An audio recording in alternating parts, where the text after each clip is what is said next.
Uma boa noite a todos. Que a paz do nosso Senhor Jesus esteja sempre em nossos corações. Em primeiro lugar, agradecer a Deus pela oportunidade de estar aqui nessa noite e a casa pela acolhida sempre tão carinhosa e generosa. A palestra de hoje é proposta da URI, da Federação Espírita Catarinense, e o tema escolhido pela URI é Compaixão e Justiça. E para nós tratarmos desse tema, a gente vai fazer uma reflexão anteriormente sobre uma passagem específica que está no Evangelista Lucas, a partir do seu capítulo 9. Alguém já ouviu falar na parábola do bom samaritano? Ninguém ouviu falar? Sim. Ou todo mundo ouviu falar? Então tá bom. O que essa parábola tem a dizer para a gente? Para a gente adentrar na parábola, a gente precisa entender que aquele tempo ocorreu um chamado cisma, Existiam dois templos naquela região à época de Jesus. O templo de Jerusalém, onde aqui tínhamos os fariseus, os sacerdotes e os levitas, e o templo do Monte Gerizim, onde tinham os samaritanos. Para quem frequentava esse templo aqui, essa turma aqui era considerada herética.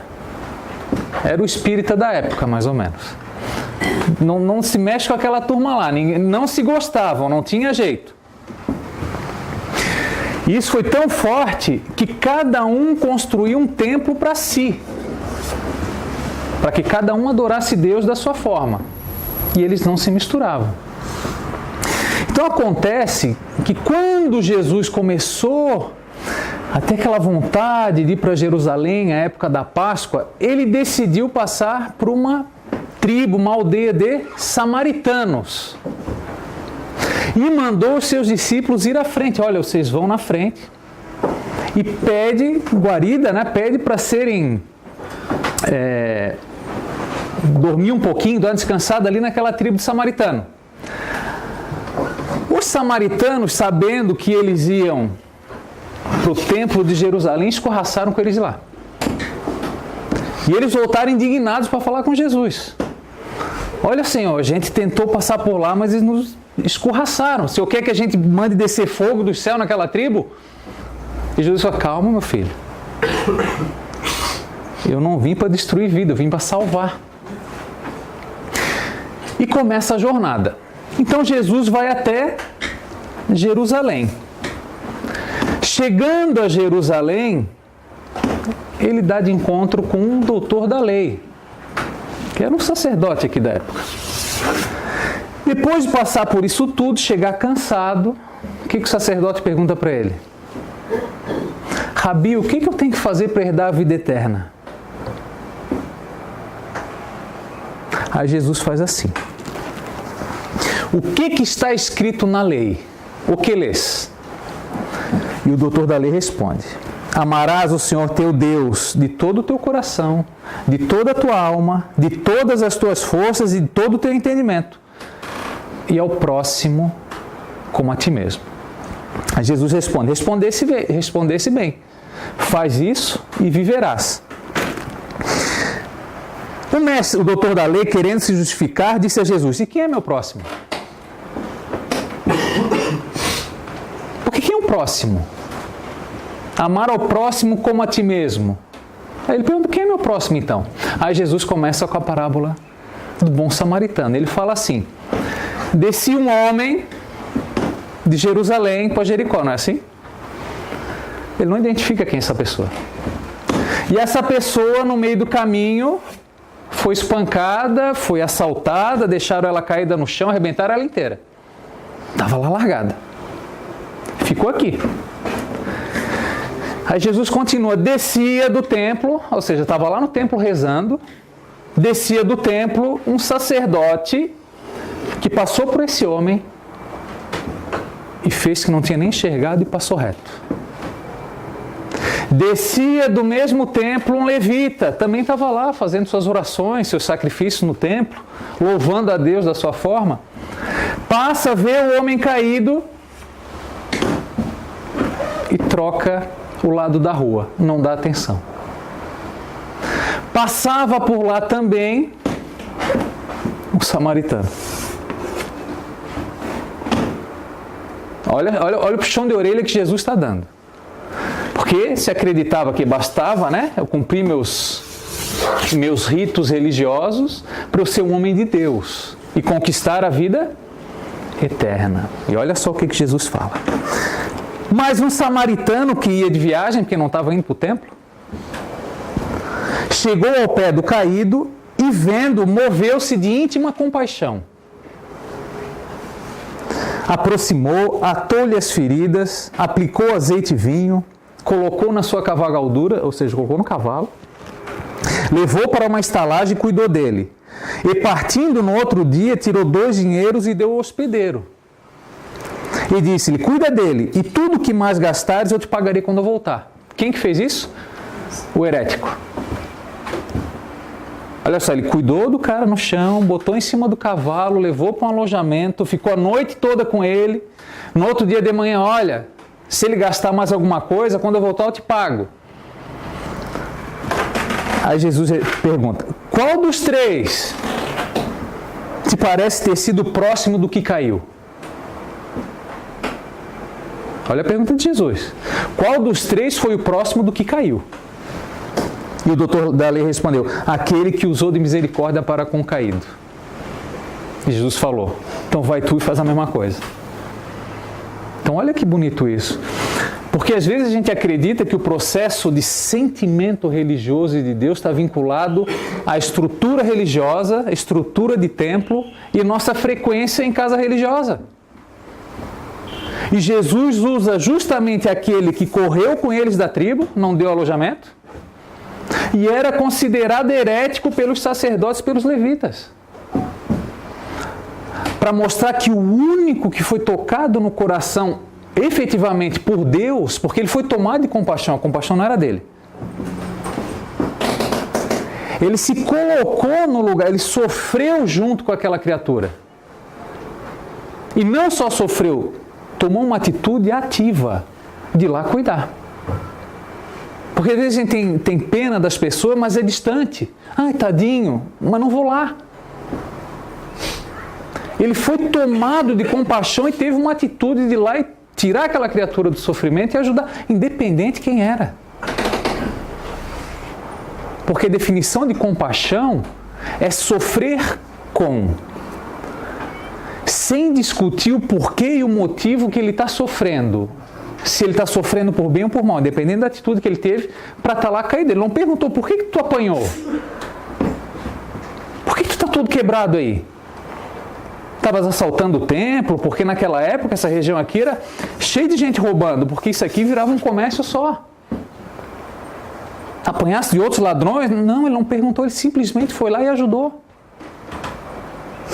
Então ele foi tomado de íntima compaixão.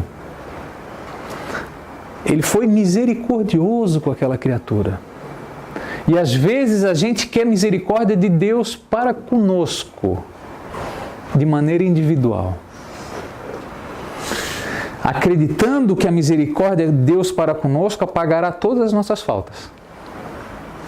A gente faz oração, não, que Deus me ajude, que tem... A misericórdia de Deus é infinita, mas não é cega, já diria Allan Kardec.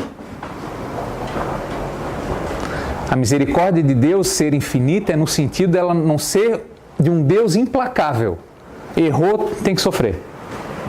É aquele Deus que abre grandes portas para a nossa reabilitação, desde que a gente esteja predisposto a mudar. Por isso que a misericórdia é infinita. Só que a gente não é capaz de ter misericórdia para com o outro. A gente deixa de lado. Muitas das vezes a gente faz esse papel aqui. Porque às vezes é bom, é bonito, né? Falar bem, estar num conjunto, num ciclo religioso que a gente frequenta, mas isolado da sociedade. É lá, o que Jesus quis dizer aqui, ó, é que é lá fora que Deus vai agir no nosso coração para tocar nas nossas vidas, para a gente ser um instrumento dele, não dentro do templo. Aqui é a escola onde a gente vem aprender, para aplicar lá fora. Aí os dois fizeram o quê? Pegaram informação e não aplicaram. Aquele que era fora desse templo foi o único que foi tocado de compaixão. Então vamos lá. Aí em Evangelho segundo o Espiritismo, Allan Kardec coloca assim, sobre a compaixão. Sem dúvida, ao contato da desgraça de outra pessoa, a alma, voltando-se para si mesma, experimenta um confrangimento, Fica com o coração apertado. Natural e profundo. Grande, porém, é a compensação quando chegais a dar coragem e esperança a um irmão infeliz que se internece ao aperto de uma mão amiga. Por que nos toca o coração quando tem uma pessoa passando por alguma dificuldade na rua? Esse sentimento é nosso ou é de Deus? O nosso sentimento é uma fagulhinha. Quando a gente está aberto para Deus, através da nossa conduta diária, querendo fazer a coisa certa, a gente vai ser tomado de íntima compaixão e tomar uma atitude ativa para ajudar. Sem questionar. Sem perguntar o porquê. Sem nada em troca. E ele continua. E o que é justiça? Dentro de tudo que a gente acompanha na TV nos últimos dias, nos últimos 2 anos pelo menos, a gente tem confiança na justiça dos homens? Sim ou não? No Brasil, a justiça funciona ou não? Mas é justiça ou não é? É justiça ou não é? É justiça. Mas geralmente a gente tem um sentimento de justiça individualista, que atenda às minhas necessidades. No entanto, que tem leis que são criadas para favorecer determinados grupos, em detrimento de outros. Não é assim? Quer ver um exemplo? A gente fez um material sobre suicídio. E dos 2 maiores grupos em que a taxa é mais alta de suicídio, no Brasil especificamente, estão os índios. Por que o índio? O que foi feito com o índio desde o descobrimento do Brasil para cá? Ele ganhou ou perdeu?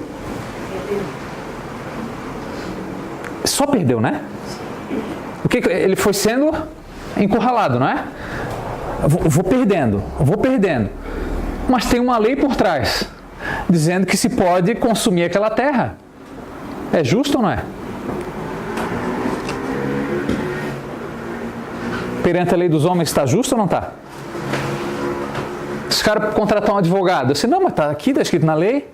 Eu poderia ter utilizado aquela terra, mesmo sendo de índio, porque tem uma lei me dando suporte. Então é justo. Mas será que a justiça dos homens é comparável à justiça de Deus? Se for decretado amanhã pelo STF uma lei permitindo as pessoas a roubar, o simples fato de uma lei ser decretada, ela passa a ser uma lei moral profunda, não? Moralmente aceitável? É aceitável roubar mesmo que esteja na lei? Exemplo que aconteceu aqui no Brasil, na região nordeste do Brasil, deve fazer uns 3 ou 4 anos atrás. Teve greve da polícia militar. Não sei se vocês lembram disso. O que aconteceu naquela semana? O pessoal começou a arrombar a loja.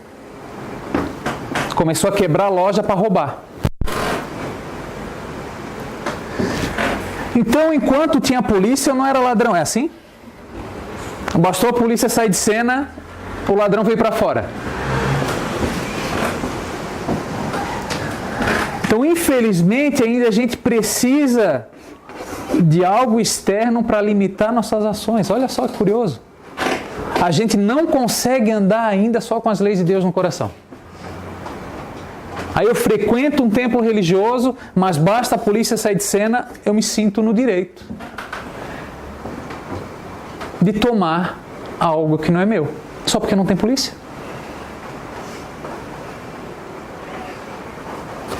Esse trevinho da Palhoça ali do Passa 20, o viaduto, né? tem a placa dizendo não pode ir para frente. Basta não ter ninguém olhando, a criatura passa. Mas tem uma placa dizendo não pode ir. Por que ela vai? E ela sabe que pode ser multada. Mas não tem ninguém me olhando. Então, ganhei dessa vez. É justo ou não é? E esse sentimento de justiça, ele é tão curioso, que na época de Jesus, olha por que a diferença, e talvez um dos grandes motivos que Jesus foi crucificado.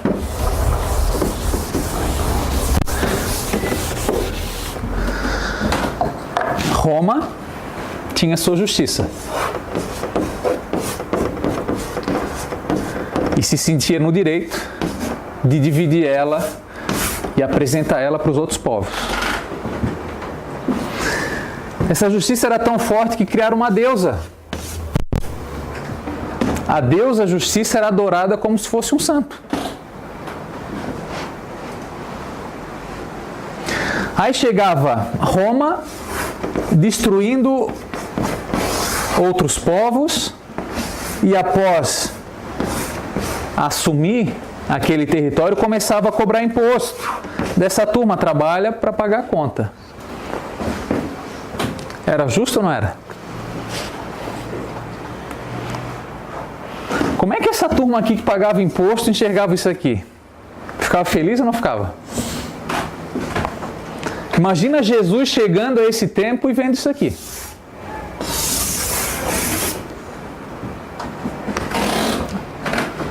Aí o imperador dizendo que essa justiça é como funcionava, aí Jesus falava: a justiça é do meu pai, lá em cima. Que justiça é essa? Que Deus é esse? Então ele continua. Questão 875 do Livro dos Espíritos. Como se pode definir a justiça? A justiça consiste em cada um respeitar o direito dos demais. Isso acontece aqui no Brasil, não? Quem pega ônibus? Tem uma pessoa grávida ali, o pessoal é bem solícito e sair da vaga, não? Como é que é? É difícil. É difícil. Por quê? Porque ela sente o direito de ficar sentada. Não tem nada dizendo que não é para ela ficar sentada. Aí tem reservado um banquinho, 2, né, para o idoso ou para gestante, e o resto dos bancos, pessoal comum. Então, se tem uma barrinha para se segurar, qual é a diferença de eu estar sentado ou estar em pé? Eu estou no direito de estar sentado. Mas eu não me coloco no lugar do outro. A gente não se habituou e não foi educado a se colocar no lugar do outro. A gente vai ganhar sempre. Porque a sociedade promove para nós, e isso é diariamente, que a gente só tenha sucesso e ganhe sempre. E esquece que a maioria das vezes a gente perde muito mais do que ganha.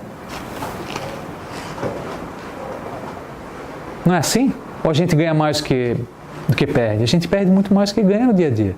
Nem tudo dá certo da forma que a gente quer. Nem todo mundo está com a saúde que queria estar. Nem está todo mundo no emprego que queria estar. Nem está todo mundo com a família que achava que era a família que tinha que ter. Porque tem coisas que fogem do nosso controle. Mas eu preciso aprender a me colocar no lugar do próximo para entender que o direito dele passa a ser igual ao meu. Mas enquanto eu olhar só para o meu umbigo, esse direito, essa justiça vale só para mim. E eu não sou capaz de ter compaixão para com ninguém. E ele continua. Posto de parte, questão 876, o direito que a lei humana consagra, qual a base da justiça? Disse o Cristo: queira cada um para os outros o que queria para si mesmo. No coração do homem, Deus imprimiu a regra da verdadeira justiça, fazendo com que cada um deseje ver respeitados os seus direitos. Na incerteza de como proceder para com seu semelhante, trate o homem de saber como quereria que com ele procedessem em circunstância idêntica. Se eu não sei qual é a regra da justiça, te coloca no lugar do próximo e como gostaria de ser tratado se estivesse no lugar dele. É isso que ele está dizendo. Guia mais seguro do que a própria consciência não lhe podia Deus haver dado. Onde é que está escrita a lei de Deus?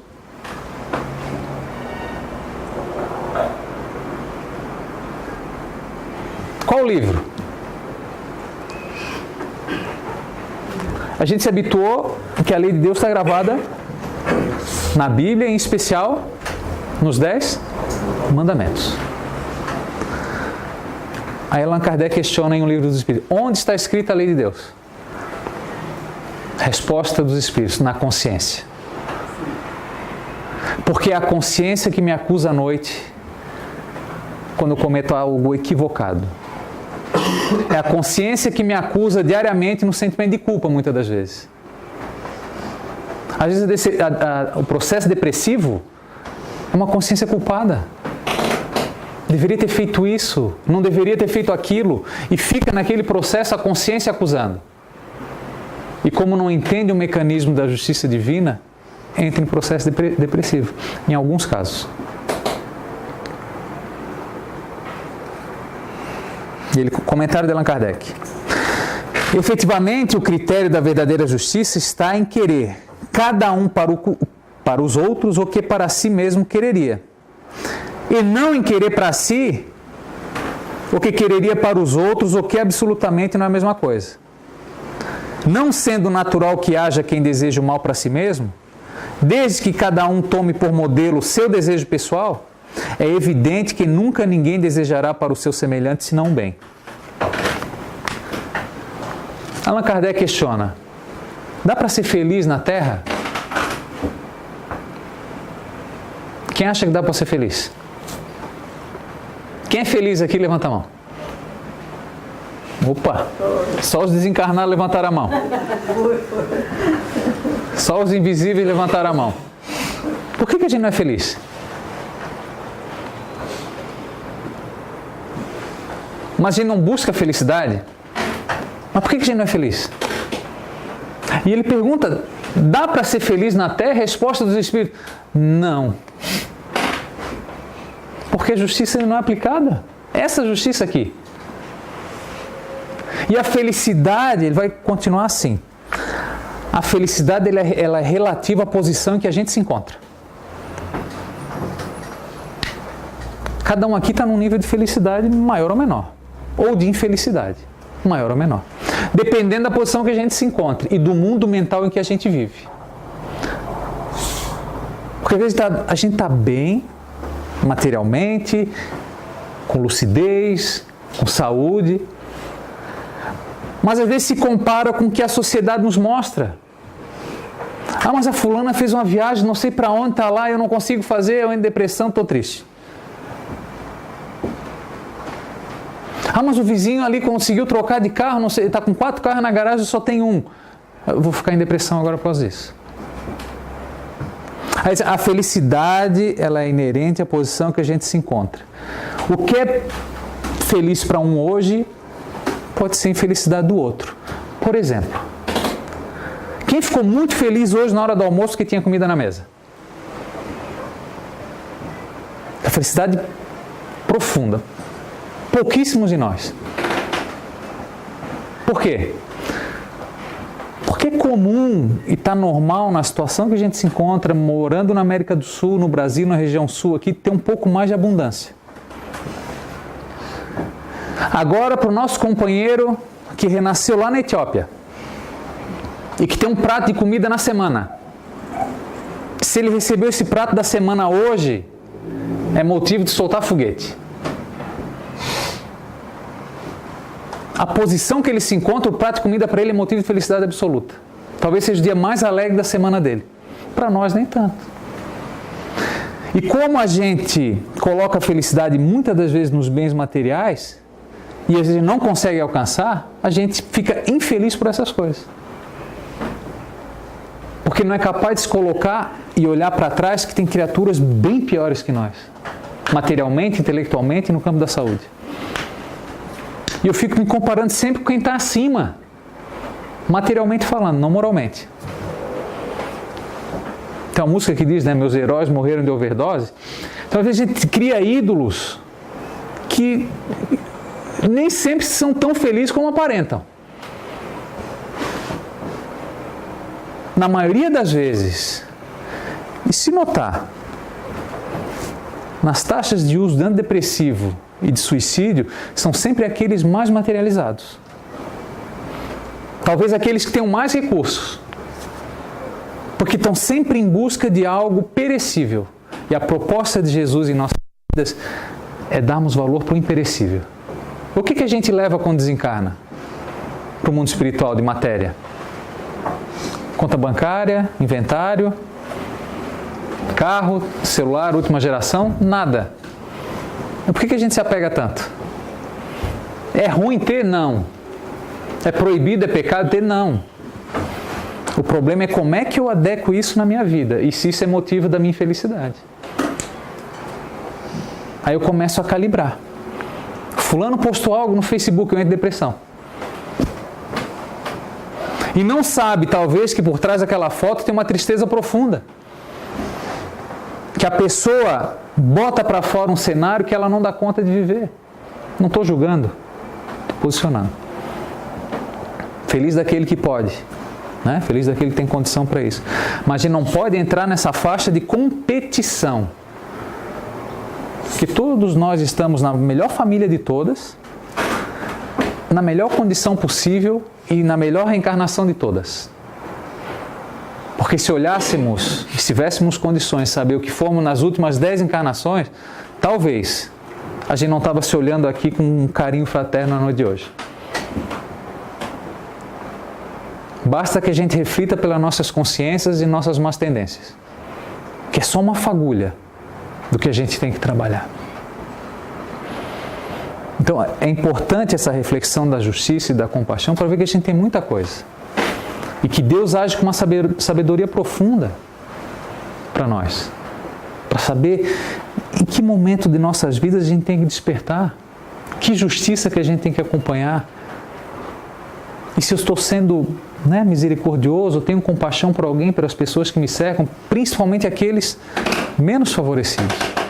E pelo próximo mais próximo, que às vezes está dentro de casa. Às vezes quer salvar o mundo lá fora e lá dentro de casa está faltando. Às vezes o companheiro, a companheira, um filho, um tio que está meio atrapalhadinho, não, mas eu quero salvar o mundo lá fora. E esqueço dessa célula da família que sustenta a sociedade. Então, para a gente finalizar, a mensagem do livro Justiça Divina, Francisco Cândido Xavier. A mensagem se chama Compaixão e Justiça. Deus dá a semente, mas pede serviço para que o pão apareça. Espalha ensinamentos, mas pede estudo para que haja aprimoramento do espírito. Não procures enganar a ti mesmo, aguardando compaixão sem justiça. Anota os fenômenos da existência e reconhecerás que a vida te concede guias e explicadores, estradas e máquinas. No entanto, exige que penses com a própria cabeça e ande com os próprios pés. Afirma Allan Kardec: certo, a misericórdia de Deus é infinita, mas não é cega.